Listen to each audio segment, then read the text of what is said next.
सांवली बहू। शिल्पा है तो सांवली लेकिन बहुत ही टैलेंटेड। लेकिन कहते हैं ना, शादी के लिए तो लंबी और गोरी होनी चाहिए। शिल्पा, ये रिश्ता भी हाथ से गया। अरे कितनी बार कहा वो गोरी होने वाली क्रीम लगाया कर, लेकिन नहीं, किताब से सर खपाने से फुर्सत मिले तब ना। तू ही क्यों नहीं इसके लिए उपटन तैयार कर देती? शर्मा जी की बेटी का कम रेट में कितना अच्छा रिश्ता हुआ है। इसकी तो उम्र के साथ ही लड़के वालों की डिमांड भी बढ़ी जा रही है। शिल्पा को ये बातें अब बुरी नहीं लगती थी। लगे भी क्यों, बचपन से सुन जो रही थी वो ये सब कुछ। उसके लिए ये तो मात्र एक कान से सुनना और दूसरे कान से निकाल देने वाली बात थी। फिर एक रोज, पापा पापा मेरी नौकरी लग गई है। वाह, अच्छा, कहाँ बेटा? न्यूज़ चैनल में पापा, खबरों को लिखना होगा। हाँ, वैसे भी तेरे जैसी सांवली शक्ल की लड़की को कौन पर्दे पर आने देगा, क्यों?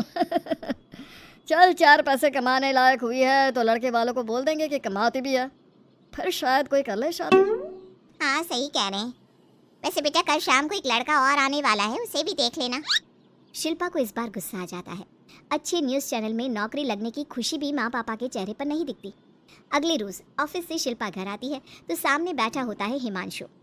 हिमांशु शिल्पा को देखता है तो पहली नजर में तो वो उसे पसंद नहीं आती, लेकिन फिर भी फॉर्मेलिटी तो करनी थी। ओके, तो क्या शौक है तुम्हारे और खाने में क्या क्या बना लेती हो? मुझे पढ़ने लिखने का शौक है, खाना बनाना नहीं आता, बिल्कुल भी नहीं आता।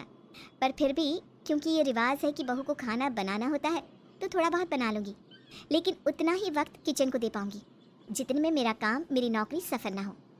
बाकी भूख तो तुमको भी लगती होगी, तो खाना बनाने की जिम्मेदारी दोनों की ही होगी, है ना? शिल्पा बोले जा रही थी। अब तक जिन लड़कियों से हिमांशु मिला था, शिल्पा उन सब से अलग थी। वो ऐसी ही तो लड़की चाहता था। शिल्पा से बात करने के बाद, ठीक है, फिर शादी 2 महीने बाद करेंगे। वो क्या है ना, खाना बनाना भी तो सीखना होगा ना। मुझे मंजूर है। शिल्पा को भी हिमांशु अच्छा लगने लगता है। दोनों की शादी हो जाती है, लेकिन शादी के बाद से ही हिमांशु का परिवार शिल्पा के रंग को लेकर कई बातें बनाता। क्या बात है हिमांशु, क्या कमी हो गई थी जो ऐसी काली सी बहू ले आया? काली तो नहीं है। हाँ, मेरी शिल्पा का रंग हल्का सांवला है। वैसे आप तो कृष्ण की भक्त हैं, जानती है ना, उनका रंग भी सांवला था। अब सांवले रंग के कृष्ण की पूजा, तो सांवली मेरी बीवी खराब कैसे? बात तो सही भी थी। क्यों सांवला रंग खराब माना जाता है? शिल्पा पति का तर्क सुन रही थी। थोड़ी देर के बाद, क्या बात है, शब्दों का जादू आ गया। क्या तर्क दिया आपने सांवले रंग के समर्थन में? तो क्या तुम ही पत्रकार हो? अरे तुम्हारा पति भी कम नहीं है। शिल्पा रोज एक नई तरक्की छू रही थी। कभी विदेश दौरा तो कभी बड़े बड़े लोगों का इंटरव्यू। एक दिन, सुनो, आज का दिन बहुत खास है, मैं मुख्यमंत्री जी का इंटरव्यू लेने जा रही हूँ। अरे वाह, क्या बात है, सही है यार। तभी ससुर आ जाते हैं। बहू, थोड़ा मेकअप भी कर लेना, वरना काली काली फोटो सब जगह आएगी। अरे हम तो शर्म के मारे किसी को दिखाते भी नहीं कि ये हमारी बहू है। न जाने क्या कमी थी। अरे वो शारदा दीदी की बहू देखो, कैसे मक्खन की तरह गोरी है। और नताशा, वो तो ऐसे लगता है जैसे भगवान ने दिल खोल कर रंग दिया है उसको। अरे माँ, आजकल रंग नहीं बुद्धि का जमाना है। हाँ, तो वो दोनों कहाँ पागल है, अच्छा खासा घर देख रही है। शिल्पा को ससुर की बात पर गुस्सा तो आता है, लेकिन वो मूड खराब नहीं करना चाहती। वो तो बस तैयारी करती है कि जल्दी से अच्छा सा मुख्यमंत्री का इंटरव्यू हो जाए और दुनिया देखे। होता भी यही है। शिल्पा जब शाम को घर आती है तो, अरे चाची, बुआ, फूफा जी, कैसे हैं आप सब, कैसे आना हुआ? शिल्पा को आसपास के लोग भी देख रहे थे। वो भी जानती थी कि उसने जो इंटरव्यू किया वो कितना वायरल हो रहा है। अरे बहू, बड़ी लायक हो तुम, औरत होकर दुनिया की इतनी जानकारी, कितनी समझ है तुम्हारे अंदर। वाह वाह बहू, तुमने तो हम सबका सीना गर्व से चौड़ा कर दिया। सास ये सब देखकर सोच रही थी कि भाई ऐसा भी क्या हो गया, इन्होंने तो बहू को हीरो बना रखा है। मैंने तो शिल्पा को उसी दिन समझ लिया था जब पहली बार मिला था। मैं तो जान गया था कि ये लड़की अलग है। कितनी प्यारी आवाज है इसकी और समझ भी लाजवाब। तभी बुआ सास बोल पड़ती है, और एक हमारी बहू है, सारा दिन टिकली बिंदी पर ही लगी रहती है। अरे दीदी, न जाने कौन कौन सी क्रीम लगाती है, अब तो चेहरे पर फोड़े भी निकल गए।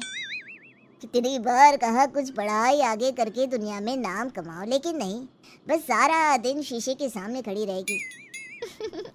कोई बात नहीं फूफा जी, वो भी किसी की पसंद हो सकती है। हम लोगों का क्या, एक काम अच्छा कर दिया तो पूछ लिए गए, नहीं तो जमाना तो गोरी सूरत की ही तारीफ करता है। क्यों माँ जी? हाँ हाँ वो क्या है ना, मैं जरा पानी लेकर आती हूँ, तू बैठ बहू। हाँ हाँ बहू तू तो बैठ। वो क्या है ना, आज तो तुझसे बहुत सारी बातें करनी है। ये बता कैसे दिखते हैं मुख्यमंत्री जी सामने से, जैसे टीवी में दिखते हैं वैसे ही दिखते हैं क्या? आए दिन लोग शिल्पा से मिलने आते, उसे अपने स्कूल या दूसरी जगह पर चीफ गेस्ट बनाते। ये सब देखकर पति तो खुश होता, लेकिन सुंदर बहू का सपना सास की आंख से उतर ही नहीं रहा था। फिर एक रोज, शिल्पा पापा कहाँ है? माँ जमीन पर गिरी पड़ी है, वो बेहोश हो गई है। शिल्पा की सास को गंभीर बीमारी हो जाती है और फिर, आप लोग अपनी माँ की किसी बात को मना ना करना, उनका दिल कमज़ोर हो चुका है। दिल में कोई बात लगेगी तो उनके हार्ट अटैक आने के चांसेस है, तो समझ रहे हैं ना। कुछ दिनों में ठीक होकर सास घर आ जाती है और फिर एक दिन, देख बेटा, मैं मरने से पहले एक सुंदर बहू का चेहरा देखना चाहती हूँ। अरे मैं नहीं चाहती कि तू इस काली कलूटी के साथ रहे, छोड़ दे इसे। अरे कल को तेरे बच्चे भी ऐसे काले पीले पैदा होंगे और फिर हमारा खानदान देखने लायक नहीं होगा। शिल्पा सुन रही थी, वो परेशान हो रही थी। वो सोचती है कि एक बार वो अपने पति से बात करके देखेगी। सुनिए ना, मुझे आपसे बात करनी है।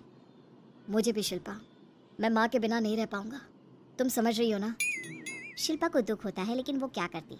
वो हिमांशु को तलाक देने का सोच लेती है और फिर, शिल्पा माँ की हालत फिर खराब हो रही है, क्या करूँ? माँ को सबसे बड़े अस्पताल में भर्ती करना होगा। लेकिन वहाँ तो बेड के लिए बड़ी बड़ी सिफारिश करनी पड़ती है। अरे मेरा मन आता है, मैं मर ना जाऊं, मुझे बचा ले बहू। शिल्पा को हैरानी होती है कि वो करे तो क्या करे। पर माँ जी, मैं कैसे?